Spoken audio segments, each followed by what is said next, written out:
Au nom du Père et du Fils et du Saint-Esprit, la paix soit toujours avec vous. Chers frères et sœurs, chers amis, nous nous rassemblons ce matin pour, d'une façon très spéciale, pour rendre grâce à Dieu pour toutes les grâces reçues dans cette paroisse. Et nous allons remettre à Dieu tout le bien qu'il nous a fait par cette Eucharistie. Nous allons également demander au Seigneur qu'il nous donne courage et force pour affronter les différentes réalités qui changent. La vie change à tous les jours. Et parfois, il y a des changements qui nous bouleversent, qui nous bousculent, mais nous savons que la grâce de Dieu est toujours là pour nous aider et nous accompagner. Alors, au début de cette Eucharistie, reconnaissons la miséricorde, que nous avons besoin de la miséricorde de Dieu. Demandons pardon, Seigneur, pour toutes nos fautes. Seigneur Jésus, envoyé par le Père pour nous guérir et pour nous sauver, prends pitié de nous. Ô Christ venu dans le monde appeler tous les pécheurs, prends pitié de nous. Seigneur, élevé dans la gloire du Père, où tu intercèdes pour nous, prends pitié de nous. Que Dieu Tout-Puissant nous fasse miséricorde, qu'il nous pardonne nos péchés et nous conduise à la vie éternelle. Amen. Prions le Seigneur. Dieu éternel et Tout-Puissant, tu nous demandes de bien utiliser les choses qui passent, mais de nous attacher aux choses qui ne passent pas. Daigne nous accorder cette grâce par Jésus, le Christ, notre Seigneur, qui vit et règne avec toi dans l'unité du Saint-Esprit, Dieu pour les siècles des siècles.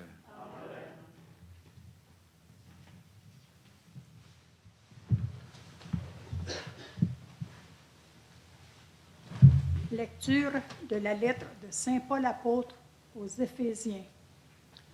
Frères, par respect pour le Christ, soyez soumis les uns aux autres.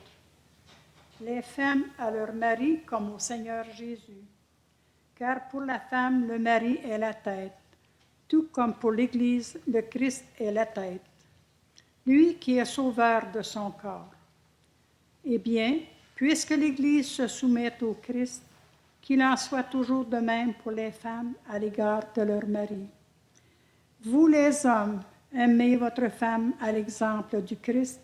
Il a aimé l'Église. Il s'est livré lui-même pour elle, afin de la rendre sainte, en la purifiant par le bain de l'eau baptismale, accompagnée d'une parole. Il voulait se la présenter à lui-même, cette Église, resplendissante, sans tache ni ride, ni rien de tel. Il la voulait sainte et immaculée.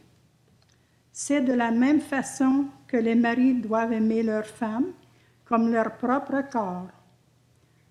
Celui qui aime sa femme s'aime soi-même. Jamais personne n'a méprisé son propre corps. Au contraire, on le nourrit et où on en prend soin. C'est ce que fait le Christ pour l'Église, parce que nous sommes les membres de son corps, comme dit l'Écriture. À cause de cela, l'homme quittera son père et sa mère, s'attachera à sa femme, et tous deux ne feront plus qu'un. Ce mystère est grand. Je le dis en référence au Christ et à l'Église. Pour en revenir à vous, chacun doit aimer sa propre femme comme lui-même, et les femmes doivent avoir du respect pour son mari. Parole du Seigneur. Grâce à Dieu. Après le psaume, on répond « Heureux qui craint le Seigneur ». Qui craint le Seigneur. Heureux qui craint le Seigneur et marche selon ses voies. Tu te nourriras du travail de tes mains. Heureux es-tu, à toi le bonheur. Le Seigneur. Ta femme sera dans ta maison comme une vigne généreuse, et tes fils autour de la table comme des plants d'olivier. Heureux qui craint le Seigneur. Voilà comment sera béni l'homme qui craint le Seigneur. De Sion, que le Seigneur te bénisse. Tu verras le bonheur de Jérusalem tous les jours de ta vie. Heureux qui craint le Seigneur. On peut se lever. Alléluia, Alléluia. Tu es béni, Père, Seigneur du ciel et de la terre. Tu as révélé aux tout-petits les mystères du royaume. Alléluia. Le Seigneur soit avec vous. Évangile de Jésus-Christ selon saint Luc.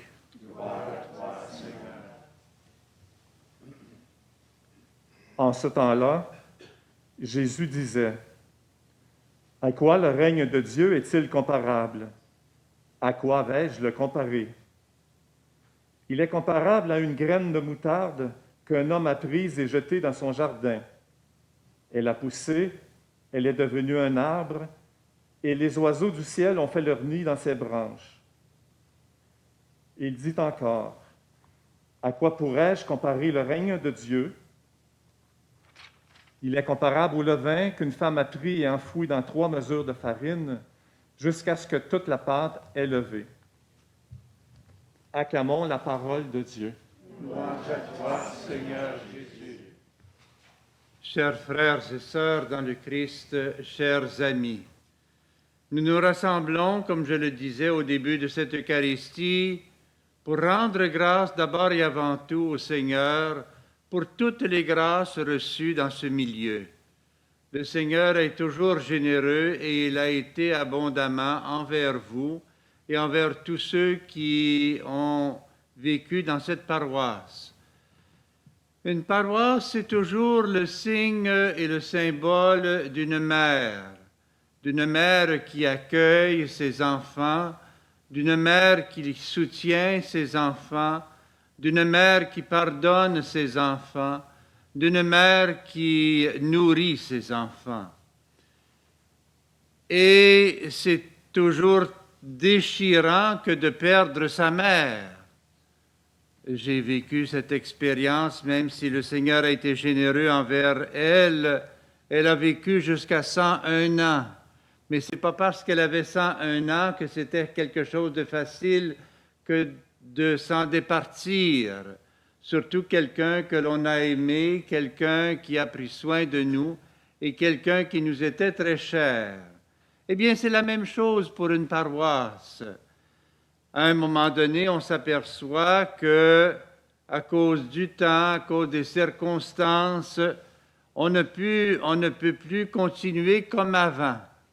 Et Dieu sait si ma mère faisait la réflexion bien souvent, je n'ai plus les jambes que j'avais, je n'ai plus la vision que j'avais. C'était une femme qui travaillait, qui tricotait beaucoup, qui travaillait beaucoup de ses mains. Je perds le souffle, je n'ai plus la respiration que j'avais, je ne suis plus ce que j'étais. Et ça, c'est à cause du temps, ça, c'est à cause des circonstances, et ça, c'est très compréhensible.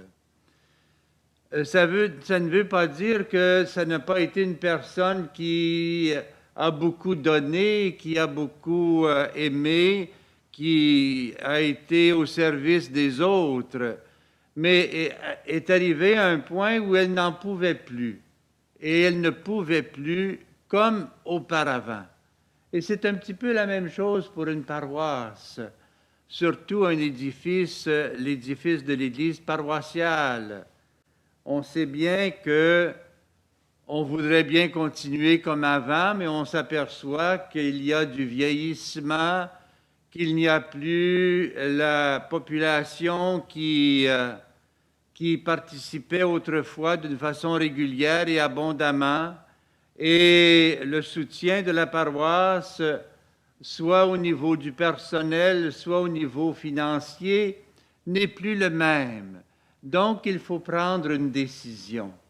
Il faut prendre une décision, sinon, on va écraser sous le poids, soit financier ou autre, qu'exige un édifice. Et les marguilliers de la paroisse s'en sont aperçus, bien entendu, et on ne pouvait plus mettre sur les épaules des paroissiens un lourd fardeau financier. Ça, c'est bien normal, et ça, c'est les circonstances de la vie. Donc, il faut faire autrement. Et les marguilliers ont décidé de prendre une décision qu'ils ont prise, mais c'est une décision qui finalement est positive et qui, je pense, un petit peu comme l'Évangile nous le disait, ça va être comme un petit grain de sénévé, mais qui va pousser, qui va faire et qui va grandir et qui va devenir un grand arbre. Ça va être un petit peu comme le levain dans la pâte qu'on ne voit pas, mais qui fait pousser toute la pâte. C'est sûr que on s'attache à des choses matérielles, comme le disait la prière d'ouverture, et c'est normal. Mais si elles sont là, c'est pour nous aider à nous attacher surtout aux choses qui ne passent pas. Finalement, l'essentiel, c'est ce qui ne se voit pas aux yeux de chair.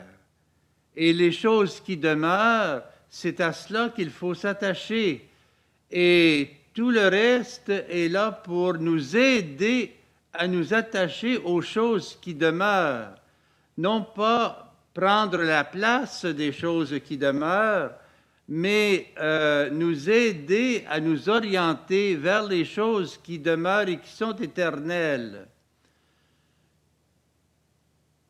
Vous savez, j'étais dans ma dernière cure comme curé, avant d'être nommé évêque, j'étais seul dans la paroisse, et je faisais environ une 60aine de funérailles par année, donc plus qu'une par semaine, parfois 2, parfois 3. Et au cimetière paroissial, on enterrait toujours. Je me trouvais au moins une fois par semaine, devant la tombe ouverte dans laquelle allait reposer le cercueil. Et cela m'a appris que les choses, évidemment, ne sont pas éternelles et il faut s'attacher aux choses éternelles. Ça relativisait beaucoup de choses. Et c'est le sort de l'humanité. Et on va avoir la réponse juste une fois de l'autre côté, dans l'éternité de tout cela. Le Seigneur ne veut pas la mort, il veut la vie, mais la réalité est telle que présentement, nous devons tous faire face à des choses qui, à un moment donné, finissent. Et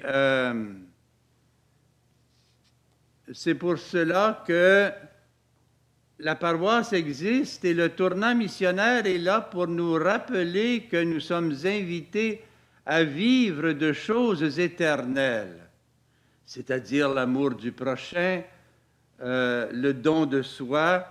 Et je me faisais aussi la réflexion comme curé que finalement, ce que l'on apporte dans l'au-delà, ce n'est pas ce que l'on a gardé, mais c'est ce que l'on a donné. C'est le paradoxe de la vie chrétienne. Ce que l'on apporte dans la mort, c'est ce que l'on aura donné. Non pas ce que l'on aura gardé, mais ce que l'on aura donné. Et un petit peu comme le Seigneur du haut de la croix qui a tout donné et qui a dit « Père, entre tes mains, je remets mon esprit ». Mais c'était la semence de la vie qu'il mettait là sur la croix. Et par la croix nous est venue la vie de Dieu. Dieu nous a donné sa vie sur la croix. Il ne l'a pas gardée même pour lui-même. Il l'a donnée. Il l'a donnée. Et c'est ce qui nous fait réaliser qu'on doit surtout s'attacher aux choses qui demeurent et qui sont éternels. Ça ne veut pas dire que ce n'est pas un déchirement, parce qu'on s'attache aux personnes. On s'attache aux personnes, on s'attache aux choses et même aux événements de la vie. J'ai vécu ces dernières semaines, en particulier, le décès d'un frère. Il n'est pas encore enterré, il sera enterré en Californie. Et dans les 2 dernières années, j'ai perdu 2 frères, un beau-frère, un cousin qui était quasiment comme un frère, et ma mère. Et donc, j'ai dû faire face plusieurs fois au cours des années qui sont passées à cette réalité de la vie cette réalité à laquelle on doit faire face tout le monde. Mais si notre foi nous dit que gardez espérance, ne désespérez pas, je suis avec vous tous les jours jusqu'à la fin des temps, comme nous le dit Jésus, c'est ce qui nous permet de nous relever et de continuer notre marche dans la vie chrétienne avec le Seigneur. Et je disais tout à l'heure que je rends grâce également au promoteur qui, ça a été annoncé par Maître Nicolas Lorrain à la conférence de presse, que Saint-Jean-de-Brébeuf va devenir une résidence pour personnes âgées entre 200 et 50 logements, et ce sera un étage de 6 étages, un édifice de 6 étages. Et Sainte-Marguerite fera place à un logement, à 150 logements sociaux, et il sera entre 3 et 4 étages. Et ici, la paroisse de Notre-Dame fera place à une clinique médicale. Et Saint-Sacrement va continuer son travail pour les personnes atteintes d'Alzheimer et de démence. Vous savez, jusqu'à un certain point, les promoteurs vont continuer, ils vont faire une œuvre d'évangile. Je lisais et je continue de lire la dernière encyclique du pape François, Fratelli Tutti, qui tous frères, où il rappelle que nous devons prendre soin des personnes âgées. Et Dieu sait si la COVID nous a révélé qu'on ne prenait pas assez soin des personnes âgées. Le Saint-Père également dit qu'on doit prendre soin des personnes laissées pour compte. En particulier, je pense ici aux personnes qui souffrent de démence, aux pauvres de la rue, aux marginalisés. Le pape François en parle constamment dans sa lettre Fratelli Tutti. Et comme la parabole du bon Samaritain, il nous rappelle « va et fais de même ». Et on doit encourager tout ce qui va dans ce sens-là. Et je rends grâce à Dieu pour ces œuvres qui vont, jusqu'à un certain point, continuer l'œuvre de la paroisse ici et l'œuvre des autres paroisses qui était justement de servir le prochain pour l'amour de Dieu. Tout ce qui est bon, dit Saint Pierre, tout ce qui est digne, tout ce qui est honorable, on doit l'encourager, on doit le favoriser, et c'est ce que nous allons continuer de faire. Alors finalement, il y a des bonnes choses qui se font, et Dieu ne nous abandonne pas, même si nous avons à prendre des décisions importantes. Elles doivent être prises avec beaucoup de difficultés, et on sympathise beaucoup avec les gens qui prennent ça difficilement, et c'est compréhensible. Nous sommes humains, nous avons un cœur de chair, et quand il y a des déchirements, on peut compatir avec ces personnes-là, peu importe la cause de leur déchirement. Alors nous savons que le Seigneur lui-même a pleuré à la mort de Lazare.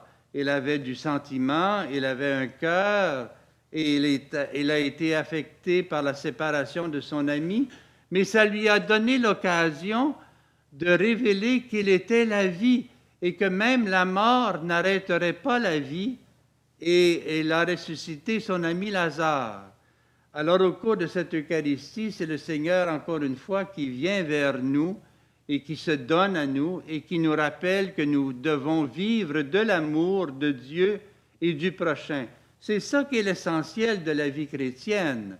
Alors demandons au Seigneur qu'il nous aide à vivre réellement ce qu'il nous a enseigné et qu'il nous aide non pas à nous attacher aux choses qui passent, mais à nous attacher aux choses qui ne passent pas. Amen.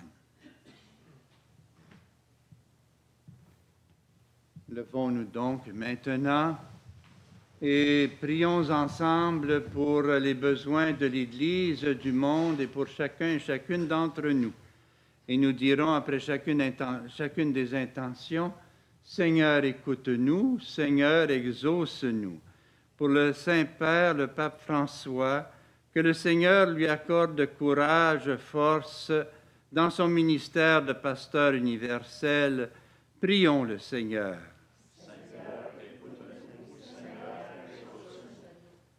Prions pour notre diocèse qui est appelé à des transformations majeures. Que le Seigneur nous aide à accueillir ces transformations et à les offrir au Seigneur pour qu'elles portent beaucoup de fruits. Prions le Seigneur.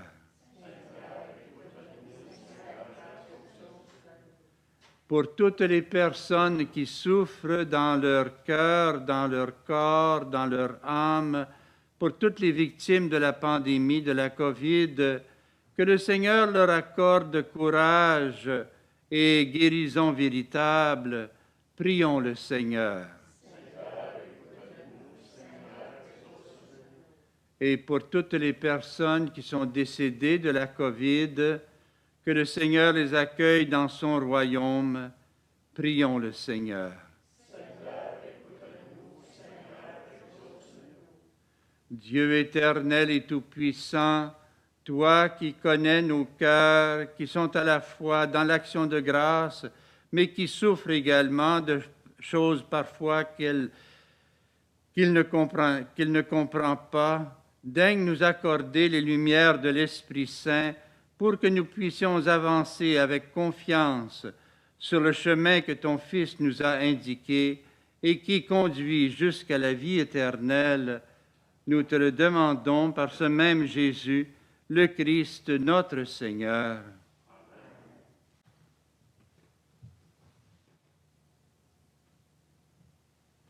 Tu es béni, Dieu de l'univers, toi qui nous donnes ce pain, fruit de la terre et de notre travail, nous te le présentons. Il deviendra le pain de la vie.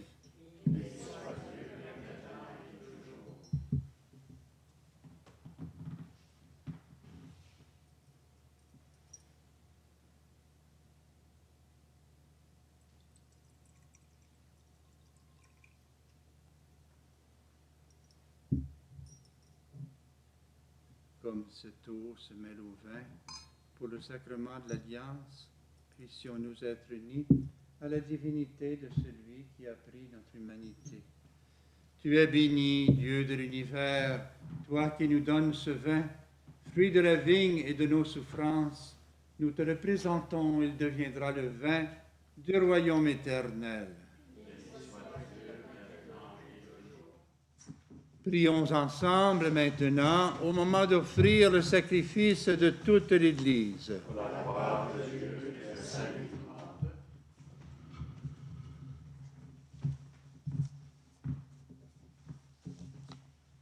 Seigneur, tu as donné ces présents à ton Église pour qu'elle puisse te les offrir. Daigne les accueillir favorablement, qu'ils deviennent par ta puissance le sacrement de notre salut, par Jésus, le Christ, notre Seigneur. Amen.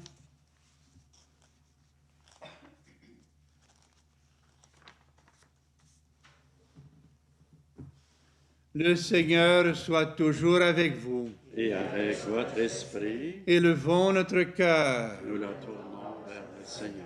Rendons grâce au Seigneur notre Dieu. Cela est juste et bon. Vraiment, Père très saint, il est juste et bon de te rendre grâce toujours et en tout lieu, par ton Fils bien-aimé Jésus-Christ, car il est ta parole vivante par qui tu as créé toutes choses. C'est lui que tu nous as envoyé comme Rédempteur et Sauveur, Dieu fait homme, conçu de l'Esprit Saint, né de la Vierge Marie, pour accomplir jusqu'au bout ta volonté et rassembler du milieu des hommes un peuple saint qui t'appartienne. Il étendit les mains à l'heure de sa passion, afin que soit brisée la mort et que la résurrection soit manifestée. C'est pourquoi, avec les anges et tous les saints, nous proclamons ta gloire en disant d'une seule voix, Saint, Saint, Saint, le Seigneur Dieu de l'univers, le ciel et la terre sont remplis de ta gloire. Hosanna au plus haut des cieux. Béni soit celui qui vient au nom du Seigneur. Hosanna au plus haut des cieux. Toi qui es vraiment saint, toi qui es la source de toute sainteté, Seigneur, nous te prions. Sanctifie ces offrandes en répandant sur elles ton esprit, qu'elles deviennent pour nous le corps et le sang de Jésus, le Christ, notre Seigneur. Au moment d'être livré et d'entrer librement dans sa passion, il prit le pain, il rendit grâce, il le rompit et le donna à ses disciples en disant, « Prenez et mangez-en tous, ceci est mon corps livré pour vous. »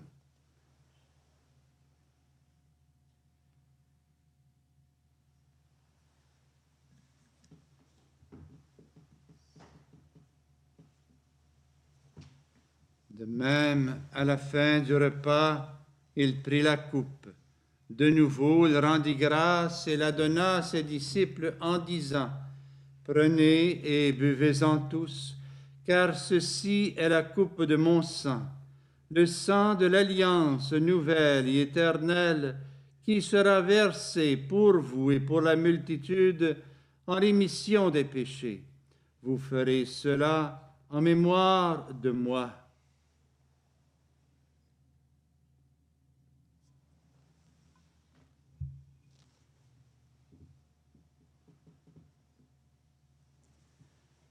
Il est grand le mystère de la foi. Nous proclamons ta mort, Seigneur Jésus. Nous célébrons ta résurrection. Faisant ici mémoire de la mort et de la résurrection de ton Fils, nous t'offrons, Seigneur, le pain de la vie et la coupe du salut, et nous te rendons grâce, car tu nous as choisis pour servir en ta présence. Humblement, nous te demandons qu'en ayant part au corps et au sang du Christ, nous soyons rassemblés par l'Esprit Saint en un seul corps. Souviens-toi, Seigneur, de ton Église répandue à travers le monde. Fais-la grandir dans ta charité, avec le pape François, moi-même ton humble serviteur et mon auxiliaire, et tous ceux qui ont la charge de ton peuple. Souviens-toi aussi de nos frères et de nos sœurs qui se sont endormis dans l'espérance de la résurrection, des paroissiens de Notre-Dame des Sept Allégresses et de tous les hommes et de toutes les femmes qui ont quitté cette vie. Reçois-les dans ta lumière auprès de toi. Et sur nous tous, enfin, et sur tous les paroissiens et sur toutes les paroissiennes, nous implorons ta bonté. Permets qu'avec la Vierge Marie, la bienheureuse Mère de Dieu, avec Saint Joseph son époux, avec les apôtres et les saints et les saintes de tous les temps qui ont vécu dans ton amitié, nous ayons part à la vie éternelle et que nous chantions ta louange par Jésus-Christ, ton Fils bien-aimé. Par lui, avec lui et en lui, à toi, Dieu le Père Tout-Puissant, dans l'unité du Saint-Esprit, tout honneur et toute gloire pour les siècles des siècles. Amen.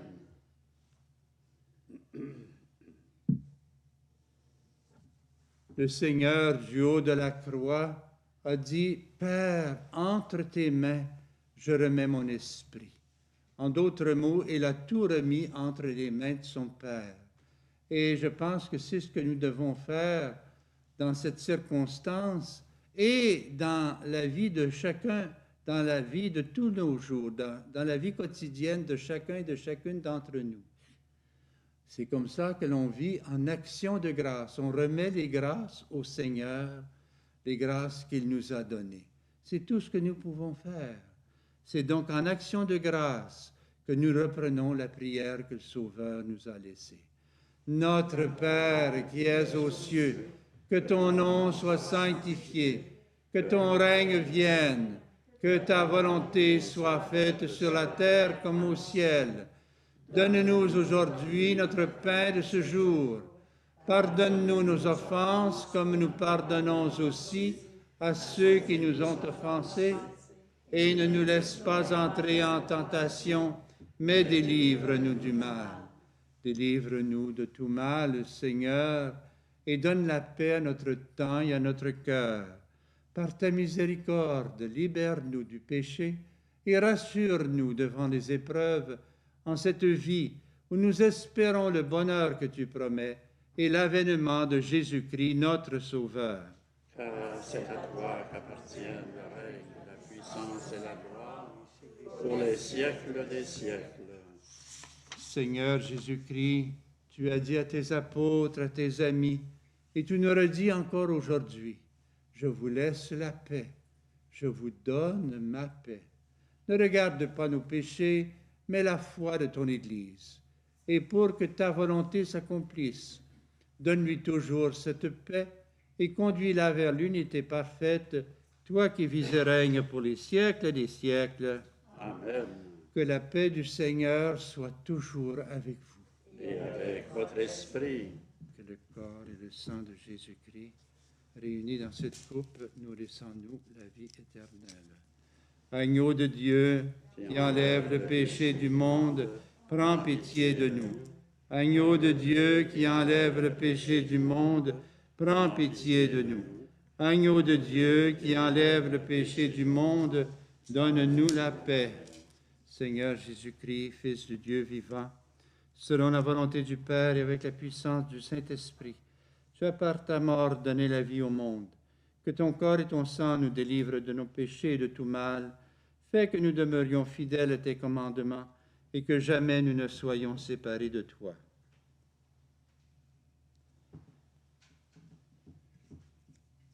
Heureux les invités au repas du Seigneur. Voici l'agneau de Dieu qui enlève le péché du monde. Seigneur, je ne suis pas digne de te recevoir, mais dis seulement une parole et je serai guéri. Que le corps du Christ nous garde pour la vie éternelle. Amen.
Cette communion à ton sacrement, Seigneur, soit pour nous délivrance et nous enracine dans ta vérité.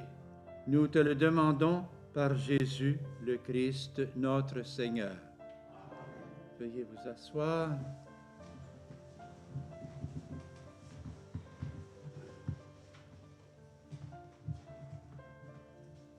Je vais procéder à l'acte de déconsécration de cet édifice d'une façon officielle.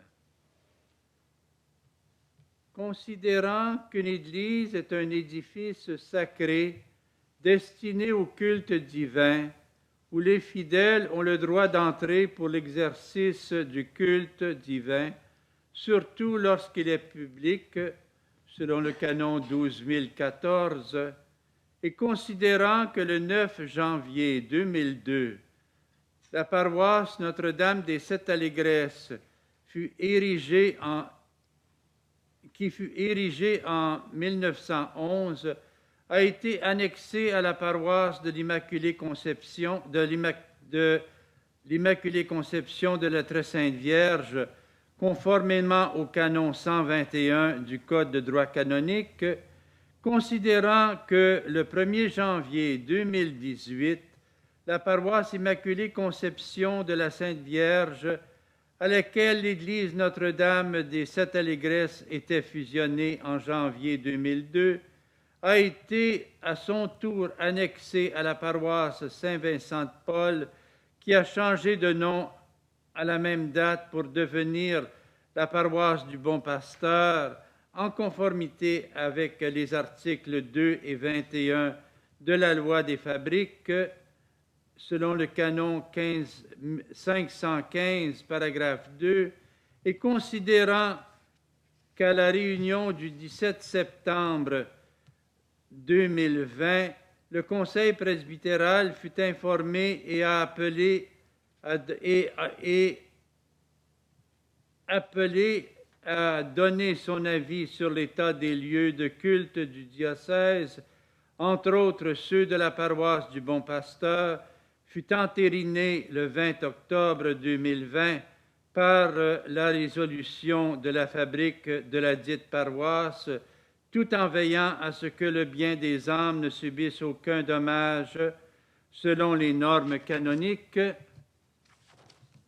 Par conséquent, moi, Luc Bouchard, évêque du diocèse de Trois-Rivières, après avoir entendu le conseil presbytéral, le conseil de la fabrique de la paroisse du Bon Pasteur, et ayant entendu aussi les paroissiens et les paroissiennes de la paroisse du Bon Pasteur, de la communauté de proximité de Notre-Dame des Sept Allégresses, décrète en conformité des canons 12.12 et 12.22, les paragraphes 1 et 2, je décrète la fermeture de l'Église Notre-Dame des Sept Allégresses, c'est-à-dire qu'elle ne peut plus se prévaloir de sa bénédiction à compter du 28 octobre 2020, puisqu'elle a changé de propriétaire à la suite de la signature du contrat qui a eu lieu devant le notaire.